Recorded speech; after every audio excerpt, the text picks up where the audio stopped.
Bonjour les amis, bonjour à vous tous. Aujourd'hui on va parler de batterie. Je vais te donner des petits conseils. Tu verras que quand tu as un problème de démarrage sur un véhicule, c'est la question qui revient souvent, est-ce que ta batterie est bonne? Et ça c'est des questions qu'on se pose tout le temps on va dire. Et ce qui se passe c'est que quand un véhicule ne démarre pas, c'est pas systématiquement la batterie qui est en cause. Donc je vais te montrer, il y a des petits signes qui font que on arrivera toujours à voir si une batterie est HS. Tu verras qu'il y a des petites choses par rapport à un retour d'expérience, tu verras, que je vais t'expliquer au cours de la vidéo. Donc une batterie, donc tu verras, il y a plusieurs tailles, suivant les véhicules, avec des puissances complètement différentes. Et puis, donc sur les moteurs essence, sur les moteurs diesel, elles sont beaucoup plus grosses que sur les moteurs essence, tout simplement. Donc ici, j'ai un modèle essence, c'est une batterie de Twingo. Là, c'est la batterie de Mercedes qui est d'origine, qui a 14 ans. Et donc, on a deux types, on va dire qu'il y a deux types de batteries. C'est-à-dire qu'on a la batterie que tu vois là, comme ça. Tu vois, il n'y a rien. Hein. On appelle ça ce sont des batteries sans entretien, c'est-à-dire que tu l'achètes, tu la poses, point barre. Ici, la batterie qu'appelle ça Mercedes, c'est une batterie à entretien. Pourquoi? Parce qu'ici, tu as des bouchons. Tu vois, tu as des bouchons qui sont là. Ça, c'est on les reconnaît comme ça. Batterie à entretien.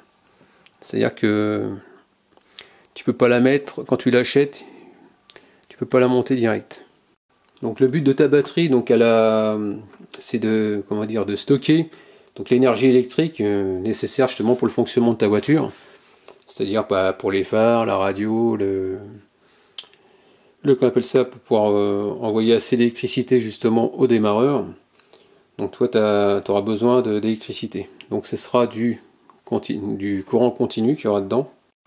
Donc ce qu'il faut savoir, c'est que ton électricité, donc elle est stockée donc à l'intérieur, mais à l'arrêt, je te montre l'énergie.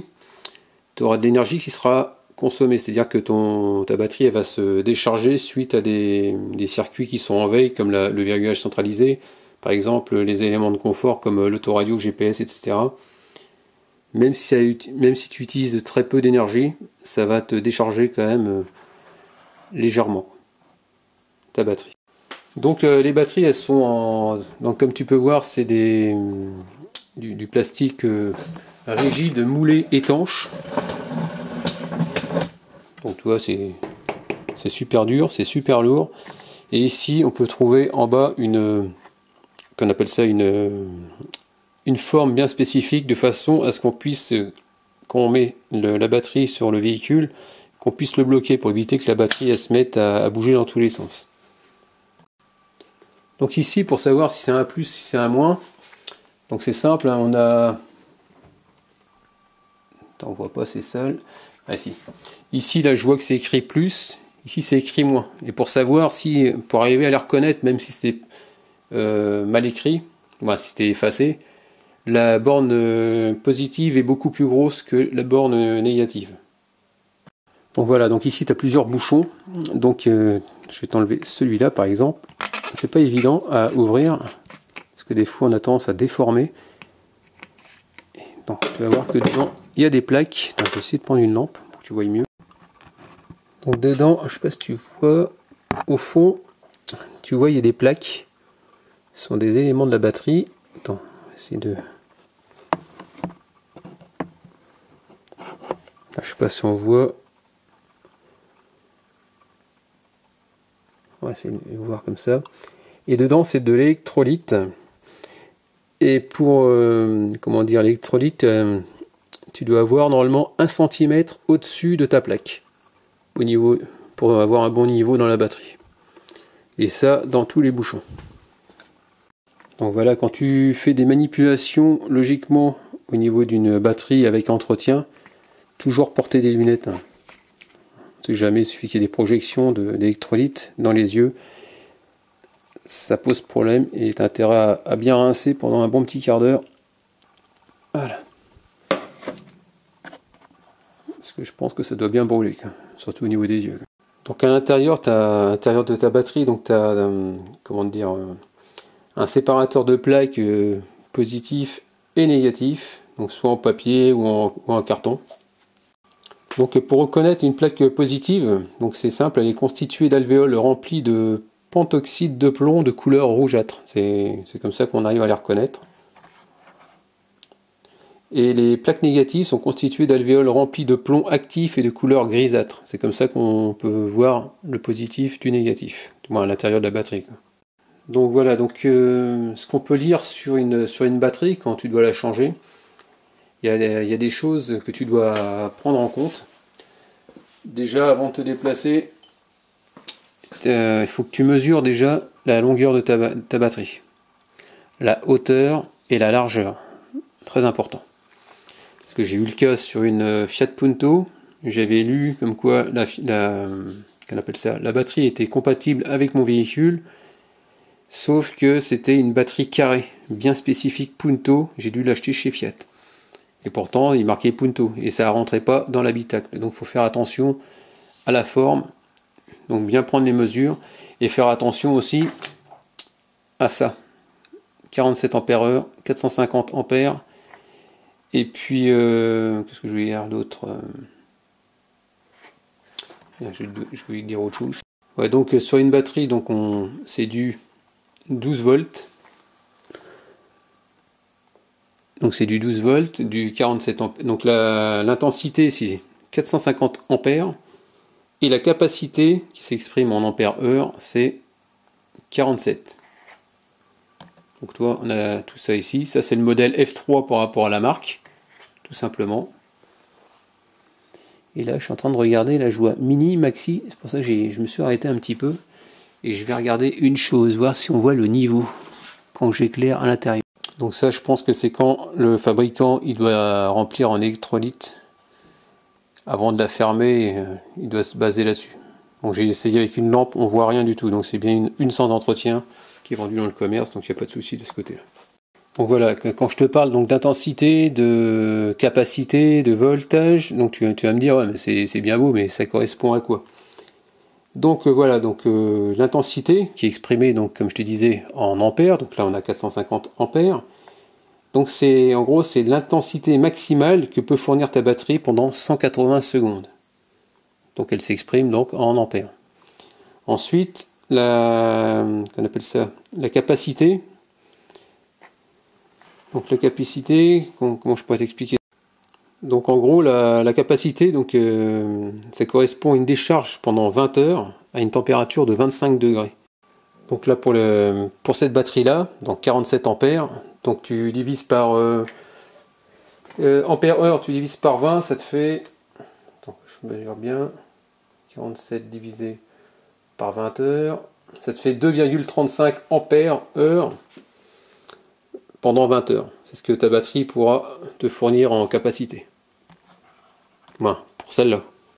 Donc voilà, donc pour la batterie, donc ce qu'il faut savoir également, c'est que, comment dire, au niveau, donc moi ce que je fais, quand j'ai un véhicule qui a un souci de démarrage, la première chose que je vais faire, je vais prendre un multimètre, donc le voici, et je vais mesurer sa tension. Ça c'est très très simple.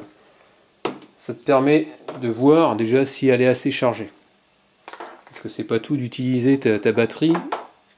Si tu utilises tes phares, si tu utilises tout ce qui est consommateur d'énergie sur le véhicule et que tu ne recharges pas, forcément ta batterie elle va se vider et au bout d'un moment tu ne pourras plus démarrer.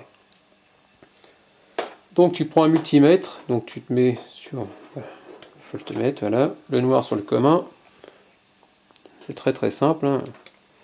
Tu te mets en courant continu, c'est du 12 volts, donc tu te mets sur le calibre 20, tout simplement, il n'y a rien de spécial.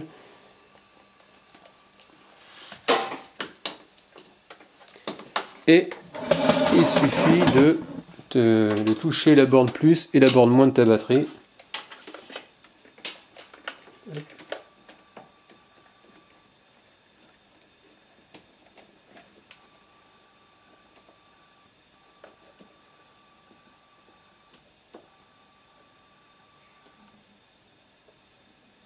Je vais essayer de te le tenir comme ça pour que tu puisses voir. comme ça. Donc là, tu vois, je suis à 11,84, je suis largement en dessous de 12. Et quand tu es en dessous de 12 volts, le problème c'est que tu arriveras le démarreur va demander beaucoup d'énergie, ça fait que tu n'auras pas assez de patate pour assez d'intensité pour arriver à démarrer ton moteur. Donc là c'est déjà un signe que ma batterie a un problème.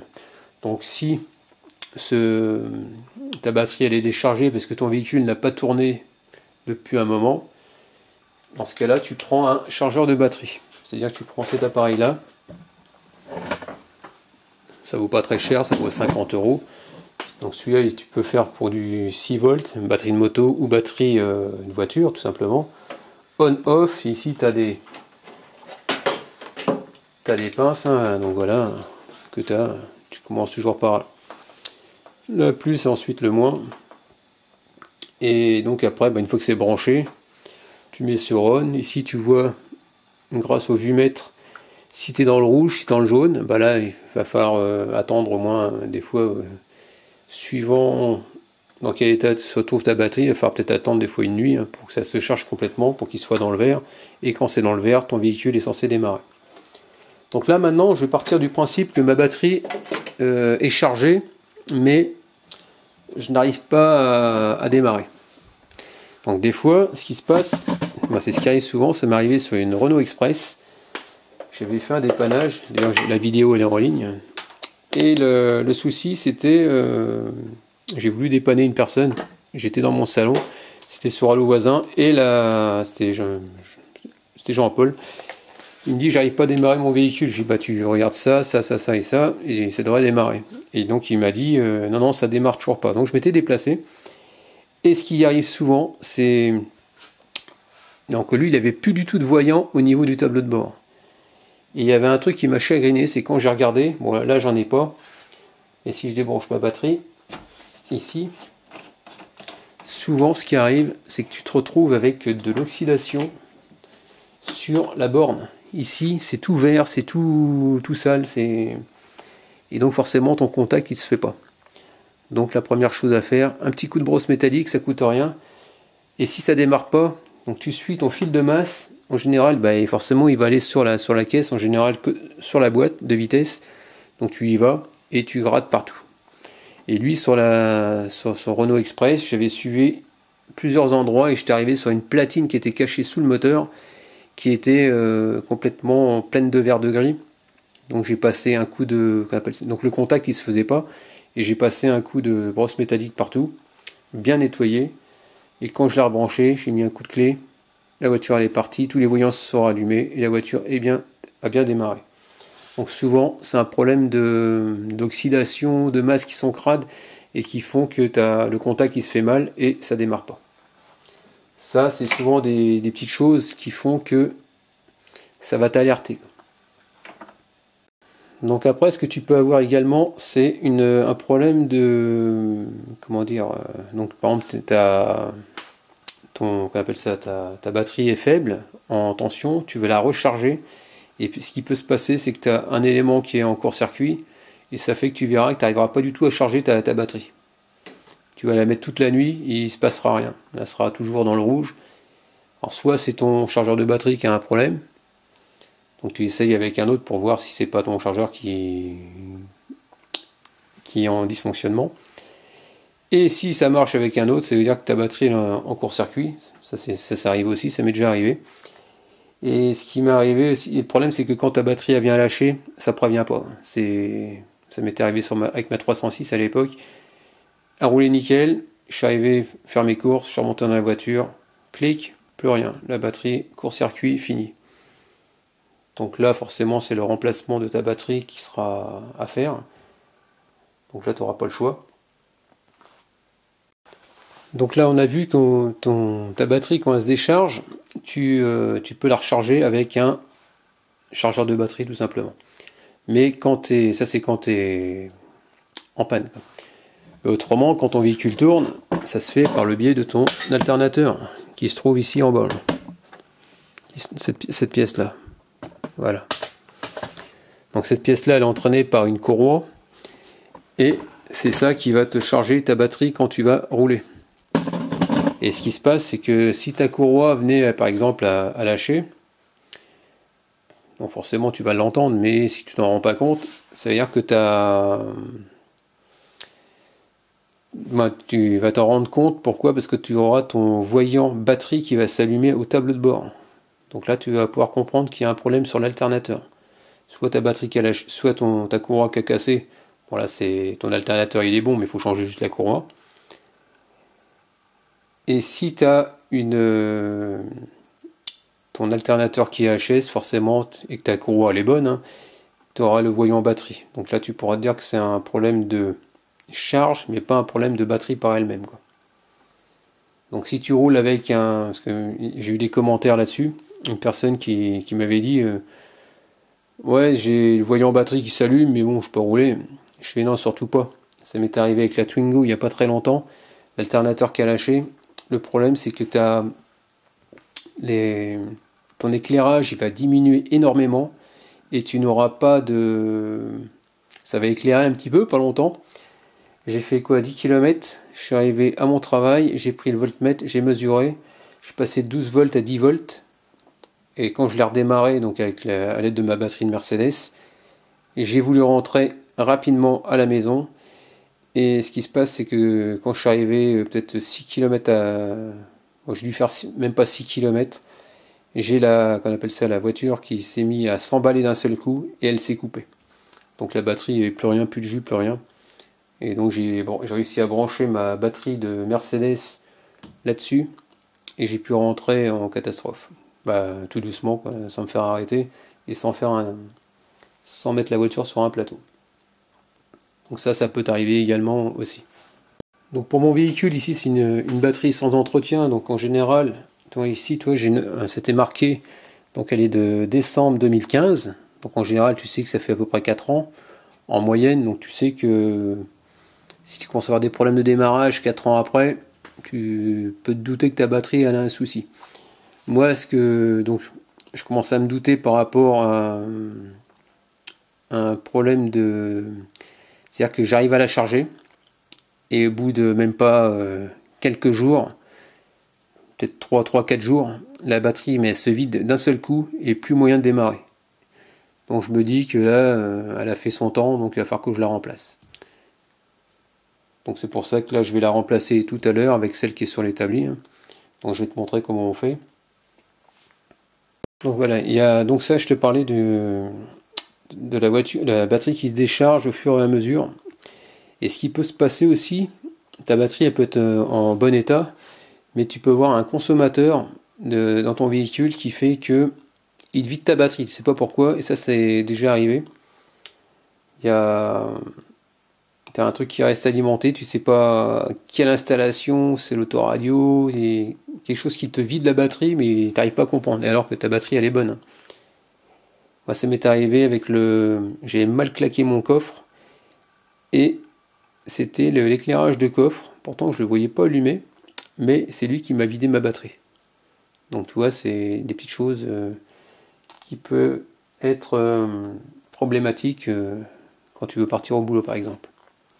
Donc ensuite ici, dans le cas où tu as comme là, une batterie à entretien, donc pour savoir si elle est bonne ou pas bonne, donc tu fais exactement la même chose, de mesurer tout simplement, mais ça t'empêche pas d'ouvrir et de regarder si ton niveau d'électrolyte est bon, oui, s'il est bien au-dessus des plaques.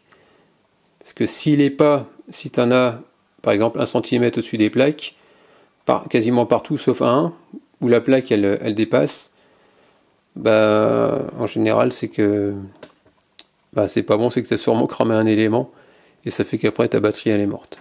Donc ça tu peux le voir, mais je trouve que dans les supermarchés on n'en voit plus moi j'en vois pas des batteries à entretien, il y en a de moins en moins je dirais. Et il faut savoir que ça peut être un contrôle à faire. Donc ici, pour pouvoir contrôler il existe un pèse-acide, c'est un petit appareil avec une poire, un genre de petite pipette avec un petit manot que tu plonges dans chaque trou à chaque fois, Donc tu ouvres les bouchons, tu plonges le tube du pèse acide dans l'électrolyte, tu aspires on va dire autant que possible, tu essayes d'en aspirer pas mal, quoi. Et puis donc tu auras le niveau du liquide sur ton flotteur gradué, et ça va te donner la concentration donc, de ton acide. Donc en gros tu auras la densité en grammes par litre, quoi. Donc en gros en fonction de la température et de ton taux de charge, ta densité elle va varier, quoi. Donc par exemple, toi j'ai un tableau, température donc en degrés, donc si j'ai une température de 17 degrés et que ma batterie est chargée à 100%, donc j'aurai 1260 grammes par litre. Si la température est de 27, donc tu vois ça sera de 1255, si c'est à 37 degrés 1250, si c'est à 47 degrés 1245. Plus la température a augmenté, plus ça va décroître. Donc après, si je suis à 1000... Après, si la batterie elle est chargée par exemple à 25%, c'est 17 degrés 1160, 27 degrés 1155, 37 degrés 1150 et 47 degrés 1145. Donc tu as un tableau pour 25, 50, 75 et 100%. Donc en gros, ça décroît en fonction de la température et du taux de charge. Ouais, comme je te disais, ouais, donc si tu as un problème, c'est vrai que si tu as le temps, tu y mets à charger, donc ça va te permettre de pouvoir charger ta batterie toute une nuit. Mais si c'est au moment de partir au boulot, tu n'as qu'une seule voiture, je t'invite à prendre, si tu as un booster, toi, ça vaut 59 euros. J'ai fait une vidéo, tu vas la voir, elle sera bientôt en ligne. Et voir, elle sera en ligne quand je publierai cette vidéo. Ce booster, il permettra de démarrer ton véhicule. Mais si tu as par exemple ta batterie elle est vraiment morte, c'est-à-dire que c'est juste déchargé, tu arriveras à démarrer, mais si t'as un élément de grillé, par contre là tu pourras pas démarrer, hein. Ça fera pas des miracles, ça va pas te réparer la voiture non plus. Donc je voulais insister aussi sur une chose, c'est que, comme je te disais, suivant les moteurs essence, les moteurs diesel, la capacité, l'intensité, tout ça, tu auras qu'on appelle ça, tu auras plus de puissance ou moins de puissance suivant les véhicules. Et j'ai eu le cas sur une Mercedes CLK cabriolet de 99, un ancien collègue. Et ce problème, lui, c'était un jour, il me fait Fred, j'ai un souci. Quand je veux mettre la capote, par moment, c'est un véhicule qui roulait très rarement, et donc la batterie était souvent très très faible. Et donc un jour, il me dit ouais, j'arrive pas, mon bouton il se met à clignoter quand je veux décapoter, et j'arrive pas à rentrer. Donc c'était problématique pour lui. Et un jour, donc au début, je pensais que c'était un contacteur au niveau de la capote qui cafouillait. Et puis, comment dire, son véhicule, la batterie était morte, donc je suis allé lui chercher une autre batterie. Et la batterie que j'ai pu voir, qui était montée, en gros, elle était sous-dimensionnée. Ça fait que j'avais pas assez de patates pour pouvoir ouvrir sa capote. C'était ça le problème. Finalement, c'est pas un problème de contacteur, c'était un problème de capacité de puissance de sa batterie, qui était trop faible par rapport au véhicule. Donc ne pas monter n'importe quoi, faire bien attention par rapport à ce que dit le constructeur, de bien choisir le bon type de batterie, la bonne puissance. Donc je voulais insister là-dessus, ça reste relativement important. Bon là-dessus, c'était, là comme on peut voir, là c'est une 12 volts, une 440-44, et celle que je vais mettre c'est une 47-450 et pareil en 12 volts. Elle est un petit peu plus puissante. Mais ça suffit largement pour une Twingo, parce qu'il n'y a pas la clim, il n'y a pas de... C'est vraiment le truc de base, et j'ai pas eu de soucis avec celle-là, donc je suis resté dans la même dimension, malgré que Leclerc, avec leur... parce que quand tu choisis une batterie, ils ont des... Qu'on appelle ça, en fonction des marques de batterie et marques de voiture, tu as plusieurs... ils t'expliquent, ils te donnent les références, donc là, moi, il disait... Pour une Twingo C06, c'est le cas de celle-là, en phase 1, il me disait que c'était la F1, la référence F1, et moi je suis parti sur la F3. Je suis resté dans la même capacité. L'autre était un peu plus cher, avec un peu plus de puissance, mais bon, ça me suffit largement, ça, et ça marche très bien. Donc là, je vais te montrer les symptômes que ça fait quand ta batterie est très faible, donc c'est-à-dire à 11,80 et quelques. Tu vas voir que les voyants vont s'éteindre et il n'y aura pas assez de patates pour pouvoir lancer ton démarreur et démarrer le véhicule. Donc voilà, je mets ma clé. La serrure, là. Ah. Donc t'as vu, le démarreur a tendance à tourner légèrement, mais toi qui est... Pas toi, là, il n'y a même plus rien. Donc tu vois, quand ça fait ça, c'est que c'est mort. Donc la batterie, tu elle est à plat de chez à plat. Donc bon, je vais pas m'enquiquiner à essayer de la recharger, sachant que dans 3 jours, je suis bon pour recommencer. Donc je repars sur une bonne base, je vais la changer. Donc je vais te montrer comment on fait. Donc voilà, ce qu'il faut savoir, c'est que quand tu changes une batterie, il y a une... sur certaines voitures, par exemple, je suis en train de penser à l'Audi de ma compagne, c'est-à-dire que quand je débranche la batterie un long moment, pour pouvoir, comment dire, mettre, une fois qu'elle sera remplacée, si tu veux, je serai obligé de réinitialiser des choses. C'est-à-dire que, par exemple, je pense aux vitres électriques qui ont le mode confort, c'est-à-dire le mode confort, c'est quand tu appuies sur le bouton d'ouverture, ta vitre descend automatiquement jusqu'en bas, et non quand ceux qui n'ont pas le mode confort, tu es obligé d'appuyer, et c'est toi qui restes appuyé sur le bouton. Avec le mode confort, tu restes appuyé 2 secondes, et après tu relâches, et la vitre descend. Donc ça, il faudra réinitialiser justement pour pouvoir remonter complètement. Après, tu peux avoir aussi un exemple, ton autoradio. Donc prends bien soin de noter le code de ton autoradio, parce que sinon après tu vas être enquiquiné, le fait d'avoir débranché, tu vas tout perdre. Tu vois ce que je veux dire? Donc si tu as des codes à réactiver, avant de débrancher, tu les notes, de façon à pouvoir reparamétrer ton véhicule juste après. Donc voilà, par exemple, tu dois partir au boulot, tu t'aperçois que ta batterie est HS, donc tu te dis que t'as pas le temps de le charger avec qu'on appelle ça, ton chargeur de batterie, et que tu as un booster. Ce que tu fais, tu branches vite fait ton booster sur la voiture. Tu pourras retrouver ma vidéo sur le vidéo au niveau du fonctionnement de ce booster là. Voilà. Donc tu pinces bien, voilà, tout simplement. Et là, on va la démarrer.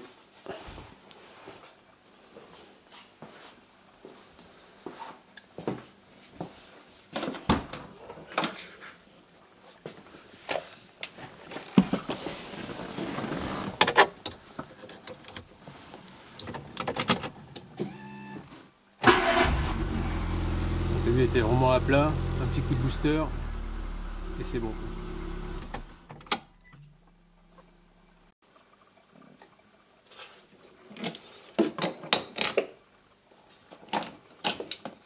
Voilà.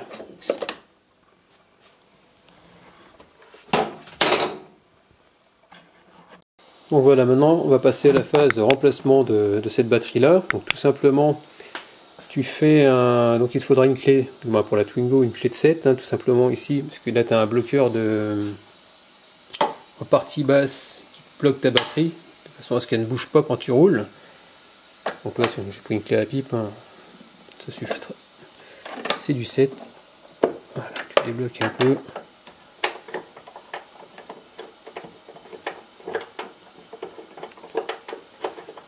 Donc quand tu changes une batterie, tu débranches toujours en premier la borne négative.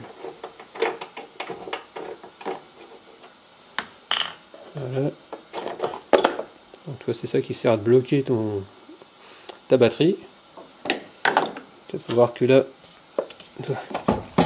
elle tient plus. Donc la borne négative, on va la défaire. Voilà. Et là, je vais attendre à peu près 1 minute qu'au niveau partie électrique, au niveau du calculateur, tout se vide tranquillement à peu près. Et après, j'enlèverai ma borne positive. Je vais juste la débloquer un peu. Si tu n'arrives pas à débloquer, ah punaise, tu prends un chiffon avec une petite pince, et tu fais gaffe de ne pas l'éclater non plus. Et tu fais pas toucher forcément la partie plus. Et normalement t'as pas de risque parce que j'ai enlevé la partie négative. Ah, vache, punaise. Donc tu mets dessus. C'est pour éviter de marquer le plastique. Voilà, c'est bon. Et après tu desserres, voilà. Oui, il n'y a rien de sorcier. Bon, après tu la retires tout simplement.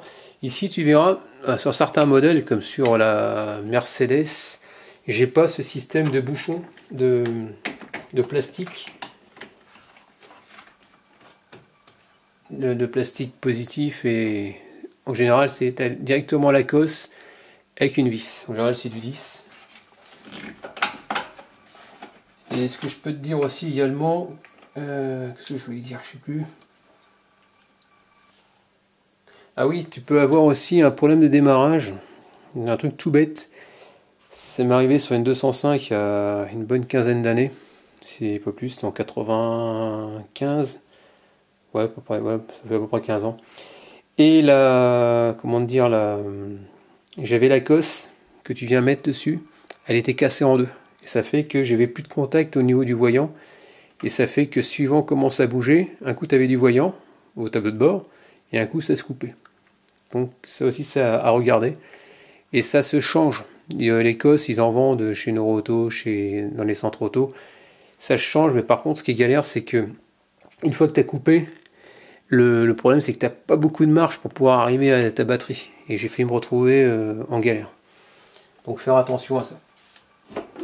Donc là tu retires ta batterie. Par contre ici il faut que je récupère les embouts. Donc il va me falloir un tournevis. Un petit tournevis plat tout simplement. Tu fais levier. Voilà. Et ça vient. Tu fais pareil de l'autre côté.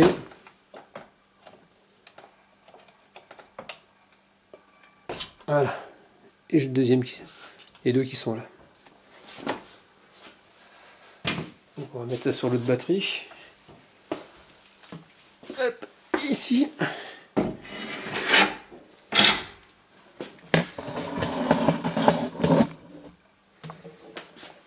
Donc il y en a une qui est un peu plus petite que l'autre. Donc le plus, je sais qu'il était plus gros, comme je te disais tout à l'heure au début de vidéo. Je fais attention de ne pas te blesser. Après tu tapotes.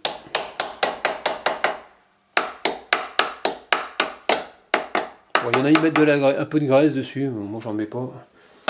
Moi je sais que ça ne s'oxyde pas. Donc après tu remets ta batterie correctement dans l'habitacle. Tu fais gaffe de ne pas péter tes cosses parce que c'est du plastique rigide. Voilà.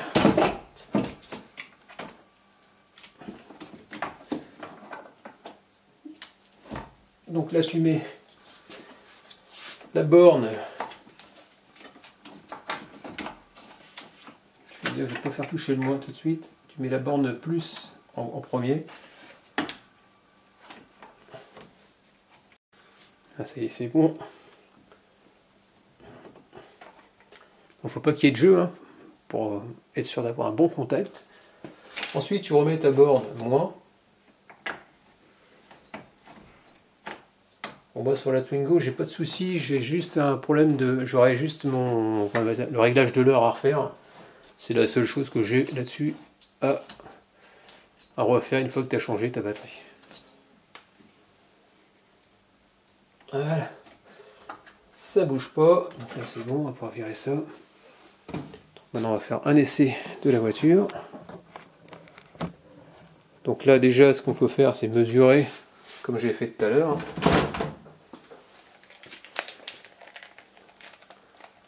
Je vais mesurer savoir combien il y a de tension dedans, donc je me mets toujours sur 20 volts.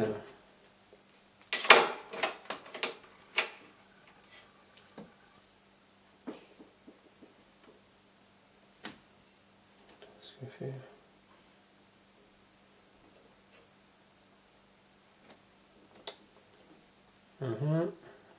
J'ai 12 volts 28. Donc j'ai largement de quoi démarrer tout simplement.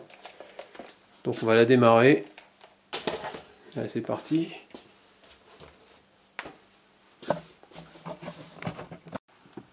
Donc là, comme on peut voir, l'heure, il est minuit 1, non c'est pas le cas, il est 20h et des bananes. Donc il faut que je règle. Donc ici, là, on peut voir que mes voyants sont nickel. Voilà, un coup de clé. Comme tu peux voir, elle a démarré.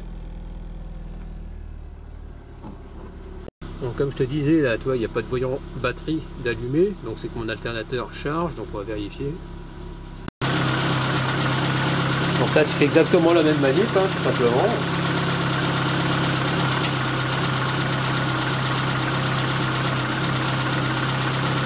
Et là, je suis à 14 volts.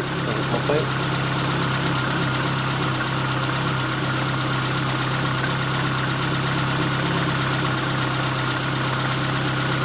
Donc 14 volts 32. Donc je suis supérieur à 12 volts. Donc c'est que mon alternateur fait bien son rôle de recharger ma batterie. Donc là, toi, je vais reprendre la tension. Donc elle a tourné un petit peu. Donc là, tu vois, tout à l'heure, j'étais à 12,38, je crois, avant de démarrer. Et là, je suis à 12,61. Donc là, ça a chargé un petit peu, quoi. Sur pas grand-chose, mais tu vois, c'est pas mal. Bon, bah voilà pour le remplacement de ma batterie. Donc j'espère que toutes ces petites infos t'auront plu. Ce petit retour d'expérience aussi également. Et puis voilà, quoi. Donc n'hésite pas, comme d'habitude, donc voilà la fin de ce tuto, donc n'hésite pas à me laisser des commentaires comme d'habitude, avec des j'aime ou j'aime pas, hein. Pense à t'abonner, actionner la cloche si tu veux voir d'autres vidéos, et puis je te dis à très bientôt. Allez, ciao!